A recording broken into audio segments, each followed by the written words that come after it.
Human trafficking. Boo. Global poverty. Boo. The world's in crisis. What are we gonna fight for? Porn. Wait, what?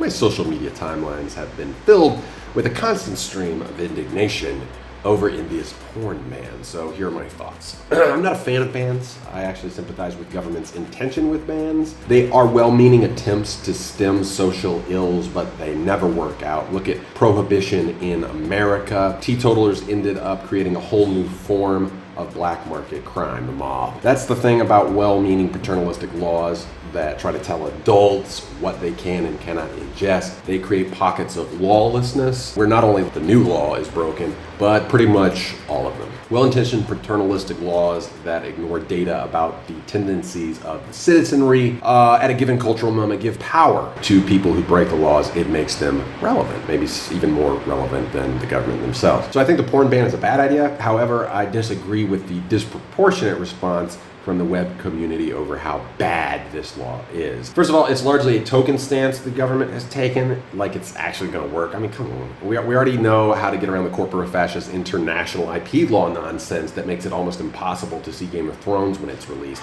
So it's not like you're not gonna find a way. So the use of the inflated rhetoric making this sound like you're taking up a fight for the ages, like this is the final straw or we're going to revolt, is really juvenile, kind of like porn. Here's the thing, porn is intrinsically bad.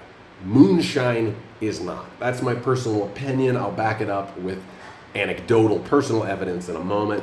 But let me reiterate first, I don't think a porn ban from a government is a good idea. I don't think it's their job, but I do without question think porn is worse than alcohol or even some drugs. And what bothers me is not the arguments against the ban, it's the attitude. It's the flippant flood of pro-porn sentiment acting like it's the savior of mankind, like an I stand with hardcore solidarity that's made me comment about this. I was a porn addict for over a decade.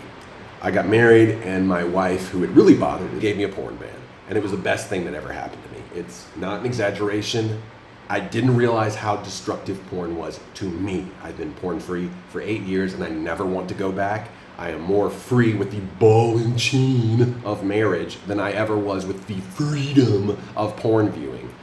Porn warped my mind. I've seen my wife through a porn-using lens and through a non-porn-using lens, and I can tell you, without equivocation, porn warps the mind.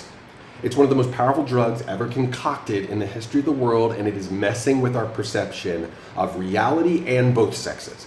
It's not going to cause most of us to rape, like the government thinks, but it does change our perceptions because all porn is escalation. It's always taking the sexual to the next level, and it's impossible to compete with. Sure, Hollywood movies and Bollywood movies escalate action scenes and are totally unrealistic. But the difference is 98% of us, at least, are never going to be in a car chase ever. 98% of us are probably going to have sex at least once, and while having sex, we're not the most rational species on Earth, so your brain does go there. And your partner is not going to be able to compete with the money-subsidized, acrobatic, frenetically orgasmic absurdity of porn. So again, protest the ban by all means, but with a grain of salt, if you could, because this isn't a freedom fight for the ages. It's one in a long list of things that our governments do wrong, and in my opinion, not the worst to worry about. And as a personal bit of advice, if porn is required for you to make it through a week, and especially if it is required for you to make it through a day, find someone you trust who will give you a porn ban personally, because I guarantee you, if you can make it through the withdrawals, which will be hell on earth, let me tell you, but it will be worth it. Until next time, this is the Surfing Violinist reminding you to keep it creative, keep it cross-cultural, and keep it constructive, YouTube. Thank you very much. So join us as Rohan drinks fresh lime soda, Ford gives us the lowdown on street shakes, and Allie and I eat 6 kgs of mangoes while Satya has none. For real, it's actually Thaya. Couldn't care less about this death scene. Man, I miss Prakash Raj. अबे हटा सावन की घटा खा खुजा पत्ती बुझा के सो जा निंटकले पिंटुकले मंटी पे खड़ी ली अंटी बजा रही है बार बार घंटी कुल्ला घुमा के पश्चिम को पलट ले बहुत हो गया फुटले वटले छानावन क्या